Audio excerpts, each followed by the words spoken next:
ଗାୟତ୍ରୀ তুমি বিধবা হয়ে সারিছ মু তম স্বামী বশিষ্ঠ দাস বঞ্চিছি অথচ তুমি না তুমি আম পাই মরি যাইছ তুমি আম পাই সেই দিন মরি যাইছ যৌথরে তুমি মো ভাল পাইবার তন্টি চিপি মারি দেল ফিরোজ উপরে গাড়ি চড়াই দেল তুমি মরি যাইছ যেতবেলে আম বউ সদভাই রইতা কেমিতি সেইপাই আমি আম বউকে বিধবা সজাই দেই বউকে বিধবা সজাই আমি গোটে কনসাইর স্ত্রী হবার অপবাদর মুক্তি যাইছু আরে পুଅ ঝিଅ বাহ বহুত বড় মহৎ কাম করিছ ମୁଁ ତ ବାପା ବଞ୍ଚି ଥାଉ ଥାଉ ବୋହୂକୁ ବିଧବା ସଜେଇ ଦେଇଛ ଆଉ ଗାୟତ୍ରୀ ତମେ ପ୍ରତିବାଦ କରିପାରିଲନି ଆମେ ପରା 7 ଜନ୍ମକୁ ସାଥୀ ହେଇ ରହିବା ପାଇଁ କଥା ଦେଇଛେ ଥରେ ବି ତମେ ପ୍ରତିବାଦ କରିପାରିଲନି ହାତରୁ ଶଙ୍ଖା ଖୋଲି ମଥାରୁ ସିନ୍ଦୁର ପୋଛି ତମେ ବିଧବା ହେଇଗଲ କଣ ଆଉ କରିଥାନ୍ତି ମୁଁ କଣ ଆଉ କରିଥାନ୍ତି ପୁଅ ଝିଅ ବଡ଼ ବଡ଼ ହେଇସାରିଲା ପରେ ବାପା ମାଙ୍କର ଇଚ୍ଛା ଅନିଚ୍ଛାର ମୂଲ୍ୟ କିଛି ବି ନଥାଏ ତମେ ଠିକ କହିଛ ଗାୟତ୍ରୀ ଯୋଉ ବାପା ମା ପିଲାମାନଙ୍କୁ ଏ ଦୁନିଆର ବଡ଼ ଦାଣ୍ଡରେ ହାତ ଧରି ଚଲେଇବା ଶିଖିଥାନ୍ତି ଯୋଉ ବାପା ନିଜେ ଉପାସ ରହି ପୁଅ ଝିଅଙ୍କ ମୁହଁରେ ଆହାର ବଢ଼େଇ ଦିଏ ନିଜେ ଚିରା ଫଟା ପିନ୍ଧି ପୁଅ ଝିଅଙ୍କ ପାଇଁ ଡ୍ରେସ କିଣି ଦିଏ ସେଇ ପୁଅ ଝିଅ ମାନେ ବଡ଼ ହେଇଗଲା ପରେ ସେମାନଙ୍କ ପାଖରେ ବାପା ମାଙ୍କର ଇଚ୍ଛା ଅନିଚ୍ଛାର କିଛି ମୂଲ୍ୟ ନଥାଏ କିଛି ଏ ଗାୟତ୍ରୀ ଏ ଦୁନିଆର ଜଣେ ସ୍ୱାମୀ ତା ସ୍ତ୍ରୀର ସବୁ ବେଶ ଦେଖିପାରିଥାଏ ହେଲେ ଗୋଟିଏ ବେଶ ଦେଖିପାରିନଥାଏ ସେଇଟା ହଉଛି ବିଧବା ବେଶ ମୁଁ ଏ ଦୁନିଆର ସବୁଠାରୁ ଭାଗ୍ୟବାନ ସ୍ୱାମୀ ଯେ କି ମୁଁ ବଞ୍ଚି ଥାଉ ଥାଉ ମୋ ସ୍ତ୍ରୀର ମୁଁ ବିଧବା ବେଶ ଦେଖିପାରୁଛି ତମେ ଆଉ କାନ୍ଦନି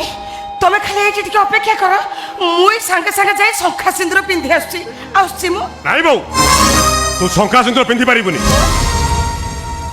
କଣ କହିଲୁ ମୁଁ ଶଙ୍ଖା ସିନ୍ଦୁର ପିନ୍ଧି ପାରିବିନି ଆରେ ସେଦିନ ତମମାନଙ୍କ ଜିଦ୍ ପାଇଁ ମୁଁ ହାର ମାନି ଦେଇଥିଲି ସତ ହେଲେ ଆଜି ମୋ ସ୍ୱାମୀ ଫେରି ଆସିଛନ୍ତି ମାନେ ମୁଁ ପୁଣି ଥରେ ଶଙ୍ଖା ସିନ୍ଦୁର ପିନ୍ଧିବି ହେଲେ ତୁ একথা ভুলে যাଉଛୁ ବୋଉ এই ଲୋକଟା ତ ଝିଅର ଭଲ ପାଇବାକୁ ମାରି ଯାଇଛି এই ଲୋକଟା ଗୋଟାଏ ଖୁନି ଆରେ ସେଇଥିପାଇଁ ତ ସେ 7 ବର୍ଷର ସଜା କାଟି ସାରିଛନ୍ତି ତାଙ୍କ ପାପର ସେ ପ୍ରାୟଶ୍ଚିତ କରିସାରିଛନ୍ତି ଆଉ ଆଜି ଯେତେବେଳେ ସେ ଘରକୁ ଫେରି ଆସିଛନ୍ତି ମୁଁ କଣ ତାଙ୍କ ସାମ୍ନାରେ ଏମିତି ବିଧବା ହେଇ ବୁଲୁଛି ନାଇଁ ବୋଉ ତୋତେ ଆଜି ନିଷ୍ପତ୍ତି ନେବାକୁ ହବ ତୋ ପାଖରେ ଶଙ୍ଖା ସିନ୍ଦୁର ବଡ଼ ନା ତୋ ସନ୍ତାନ ବଡ଼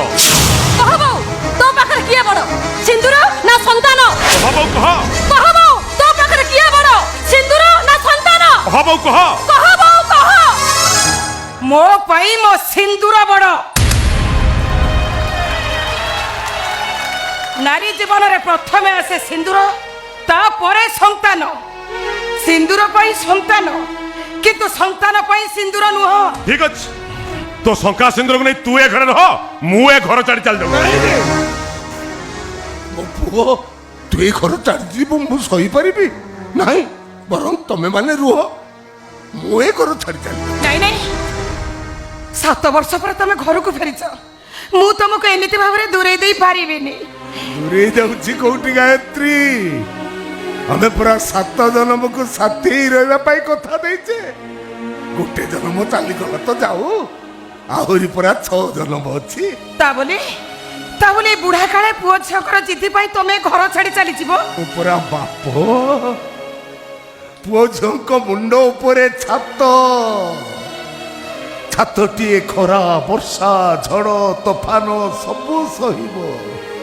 ହେଲେ ତା ତଳେ ଆଶ୍ରୟ ନେଇଥିବା ସନ୍ତାନ ମାନଙ୍କୁ କିଛି କଷ୍ଟ ହବାକୁ ଦବନି ଏଇଟା ଗୋଟେ ବାପର କର୍ତ୍ତବ୍ୟ ତମେ ସିନା ଗୋଟେ ବାପର କର୍ତ୍ତବ୍ୟ କଲ ହେଲେ ଗୋଟେ ସ୍ୱାମୀର କର୍ତ୍ତବ୍ୟ କରିବନି ଗାୟତ୍ରୀ ମୁଁ ଏଇ କୋଣାର୍କ ମାଟିର ଝିଅ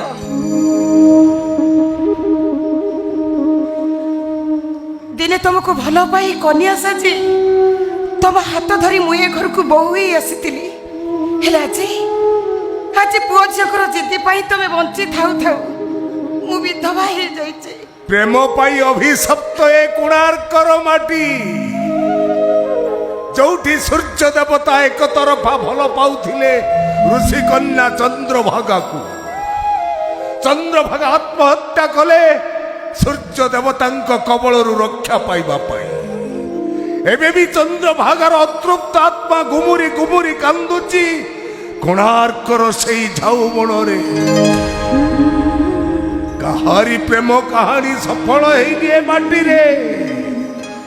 କନ୍ୟା ସାଜିବେ ସବୁ ପ୍ରେମିକା ମାନେ, ହେଲେ ବିବାହ କରି କେହି ସୁଖୀ ହେଇ ପାରିବେନି ଏଠି। କାନ୍ଦିବେ, ବାହୁଲି ବାହୁଲି କାନ୍ଦିବେ, ଯେମିତି ଚନ୍ଦ୍ରଭାଗାର ଅତୃପ୍ତ ଆତ୍ମା ଏବେ ବି ଗୁମୁରି ଗୁମୁରି କାନ୍ଦୁଛି କୋଣାର୍କର ସେଇ ଝାଉବଣରେ।